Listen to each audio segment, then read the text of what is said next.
औज़ुबिल्लाहिमिनश्शैतानिर्रजीम बिस्मिल्लाहिर्रहमानिर्रहीम।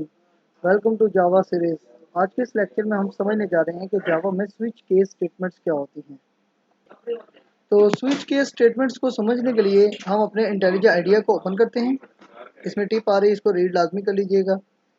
Inspect code, ये इस तरह की टिप है। अच्छा, हम अपनी एक क्लास जनरेट करते हैं एज यूजुअल, जैसे हम हर लेक्चर के लिए क्लास जनरेट करते हैं। क्लास जनरेट होगी जावा क्लास, उसमें मैं लिखता हूँ डेवलपिंग अंडरस्कोर। लेक्चर नंबर 08 है, तो लेक्चर 08 के साथ हमारे पास ये आ गया है कुछ इस तरह से। इसमें हम बनाएंगे अपनी मेन क्लास। इसमें हम अपनी एक मेन क्लास बनाएंगे, स्टैटिक वॉइड मेन। इसमें हम स्ट्रिंग टाइप की एक आर्गुमेंट्स पास कर रहे हैं, और एज यूजुअल इसको मैंने अरेज की सूरत में रख लिया। इसके अंदर हम लिखेंगे अपना कोड। स्विच स्टेटमेंट्स क्या होती हैं, स्विच केस। इसको मैं कमेंट आउट कर देता हूँ।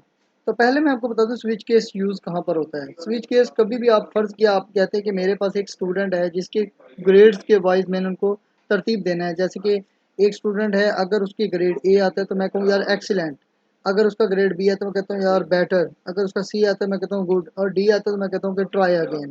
तो इसको मैं स्विच स्टेटमेंट से कैसे हैंडल करता हूँ, मैं अभी आपको प्रोग्राम करके दिखाता हूँ। तो इसके सिंटैक्स को लिखने से पहले मैं आपको बताता हूँ कि हम सबसे पहले एक अपने पास एक डाटा टाइप ले लेते हैं, और उसमें एक वेरिएबल जनरेट कर लेते हैं जिसको हम ग्रेड का नाम देते हैं। फर्स्ट के मैं कहता हूँ कैर टाइप का एक डाटा टाइप है मेरे पास, जिसकी ग्रेड नाम का एक मैंने वेरिएबल बनाता हूँ। उसको मैं कह देता हूँ कि ग्रेड हो, फर्स्ट के मैं ए कह देता हूँ, उसकी ग्रेड है ए।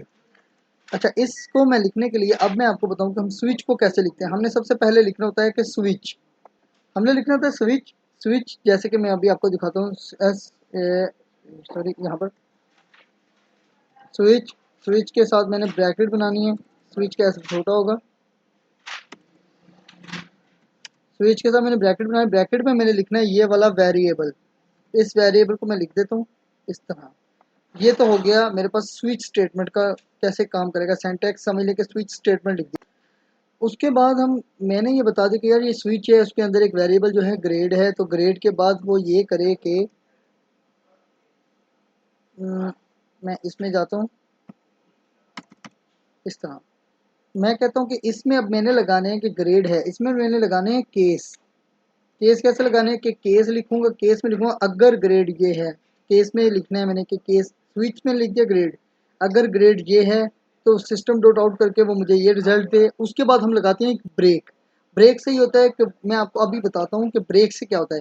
इफ एल्स कंडीशन को जब हमने देखा था तो हमने देखा था कि वो हर एक कंडीशन को चेक करता है, लेकिन स्विच कंडीशन में ऐसा नहीं होता। स्विच कंडीशन में क्या होता है कि वो ग्रेड चेक करेगा, ग्रेड ए है वेरिएबल में ए, तो वो डायरेक्ट उसी उसी ही केस पे चला जाएगा और उसी केस को एग्जीक्यूट करेगा। इसके अलावा और कुछ भी नहीं है।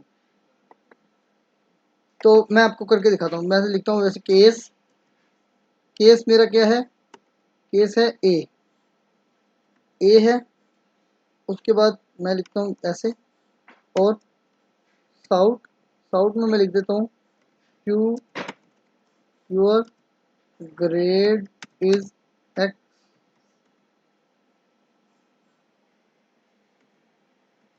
Excellent, your grade is excellent. तो your grade is excellent.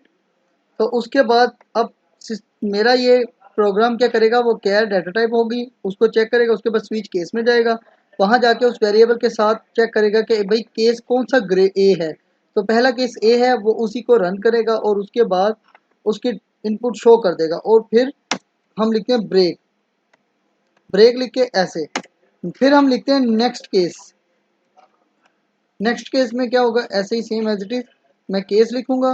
Case के बाद मैं कहता हूँ ग्रेड हो बी अब इस बार, और फिर दो डॉट, दो डॉट लगाएंगे यानी कि कॉलन। उसके बाद मैं लिखता हूँ साउट। साउट में मैंने बताना है कि अब यूअर ग्रेड इज बेटर। तो बेटर, अब वो कहेगा कि योर ग्रेड इज बेटर। उसके बाद मैं कहता हूँ कि ये ब्रेक लगा दो। ब्रेक, ब्रेक से क्या होता है कि वो इस पूरे केस को तोड़ देगा। और तोड़ने के बाद नेक्स्ट में नहीं जाएगा, डायरेक्ट उसको प्रिंट दे देगा। यानी कि अब जैसे कि मैं फ़र्ज़ किया इसको मैं रन करके अब दिखाऊंगा तो आपको समझ फिर अच्छे से आएगी। अब जैसे कि मैं कहता हूँ केस 3 केस है, उसमें मैं लिखता हूँ सी, इसमें मैं कहता हूँ साउट योर ग्रेड इज गुड। अब आपका ग्रेड जो है गुड है, और फिर मैं कहता हूँ कि ब्रेक लगाओ। ब्रेक लगा के फिर इसके बाद जब सब कुछ कंडीशंस ख़त्म हो जाती है तो फिर हम करते हैं डिफ़ॉल्ट। डिफ़ॉल्ट करना है तो यानी कि अब मैंने मज़ीद और कंडीशंस नहीं लगानी। मैं कहता हूँ कि बस अब यहाँ प्रोग्राम हो, इसके अलावा कुछ भी हो तो वो डिफ़ॉल्ट में ये शो करे। क्या करे, मैं यहाँ पर लिखूँगा डिफ़ॉल्ट, डिफ़ॉल्ट में करे साउट ट्राई अगेन, ट्राई अगेन। ठीक है, इसके बाद हमारा ये प्रोग्राम एंड हो जाता है।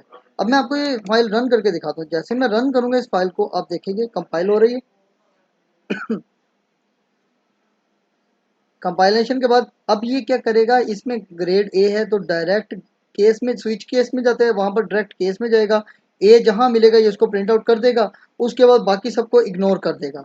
इसी तरह अगर मैं यहाँ पर आपको बताता हूँ कि मैं कर देता हूँ ग्रेड एफ हो, ग्रेड एफ आ जाता है फर्ज किया तो, ओ सॉरी, ग्रेड एफ, यहाँ पर मैं ग्रेड को एफ कर देता हूँ। अगर मतलब उसका एफ ग्रेड है तो एफ ग्रेड में क्या है, डिफ़ॉल्ट कंडीशन अप्लाई करेगा, यानी कि इन सबको वो छोड़ देगा कंपाइलर। इन सबको छोड़ेगा, केस ए को, बी को, सी को छोड़ के जहाँ पर एफ मिलेगा, एफ नहीं मिलेगा तो डिफ़ॉल्ट कंडीशन को रन कर देगा कि ट्राई अगेन। यानी उसे कहीं भी ये नहीं मिलता। इफ़ कंडीशन में क्या था, इफ़ कंडीशन में ये होता है कि पहले वो इफ़ कंडीशन को चेक करता है। पहले इफ़ कंडीशन को चेक करने के बाद वो हर एक कंडीशन में जाता है। यानी कि इफ़ ये हो तो ये हो जाए, फिर वो उसके अगर वो कंडीशन फुलफिल नहीं होती तो एल्स इफ़ में जाता है, फिर कंडीशन फुलफिल नहीं तो एल्स इफ़ में जाता है। लेकिन इसमें ऐसा नहीं है, इसमें उसको ग्रेड अगर फ़र्ज़ किया सी है तो इसको उसमें ढूंढना नहीं पड़ेगा। इसलिए क्या करना है, ग्रेड सी स्विच में जाना है और स्विच में देखना है केस कौन सा ग्रेड सी है। स्विच इसको देखेगा, जब जहाँ पर ग्रेड सी है वो उसको रन करेगा। उसके बाद क्या करेगा, ब्रेक कर देगा, सब कुछ तोड़ेगा और डायरेक्ट उसको प्रिंट आउट कर देगा और ख़त्म। स्विच केस स्टेटमेंट सिर्फ इतना ही है। यही हमारा आज का गोल था कि हमने आज स्विच स्टेटमेंट्स को समझना है, स्विच एंड केस स्टेटमेंट क्या होती हैं। तो डेवलपर लिंक के साथ जुड़े रहें, लाइक शेयर सब्सक्राइब लाजमी कीजिएगा। इंशाल्लाह नेक्स्ट वीडियो में सीखेंगे कि लॉजिकल ऑपरेटर्स क्या होते हैं। तब तक के लिए अल्लाह आपका हामी नासिर। अस्सलाम वालेकुम।